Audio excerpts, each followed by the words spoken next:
Avoir la vie d'un veau d'élevage serait synonyme de succès pour tes gènes, mais cette vie est terriblement décevante pour ta conscience et ton bien-être. Sitôt né, le veau est séparé de sa mère et enfermé dans une minuscule cage à peine plus grande que son corps. Le veau y passe sa vie entière, en moyenne 4 mois. Il ne quitte jamais sa cage. On ne le laisse jamais jouer avec d'autres, ni même gambader, histoire que ses muscles ne se développent pas trop et donnent une viande tendre et savoureuse. La seule occasion qu'il lui est offerte de marcher, d'étirer ses muscles et de se frotter à d'autres veaux, c'est sur le chemin de l'abattoir. En termes d'évolution, c'est l'une des espèces animales les plus réussies qui ait jamais existé. Dans le même temps, il n'est guère d'animaux plus malheureux sur la planète. La description de la vie de cet animal domestiqué doit t'aider à te faire prendre conscience qu'il ne faut pas confondre le triomphe des gènes, la survie et le bien-être. Le veau ne risque rien dans sa cage. Il est même certain d'avoir de quoi manger tous les jours.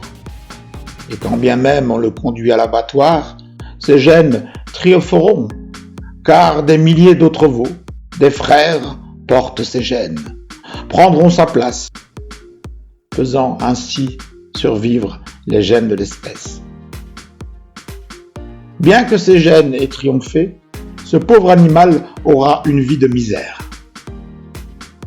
Cesse de confondre l'augmentation de l'espérance de vie via le progrès technique, technologique et médical avec le bien-être. Ces choses ne progressent pas forcément en parallèle. Tu as peut-être atteint une certaine sécurité.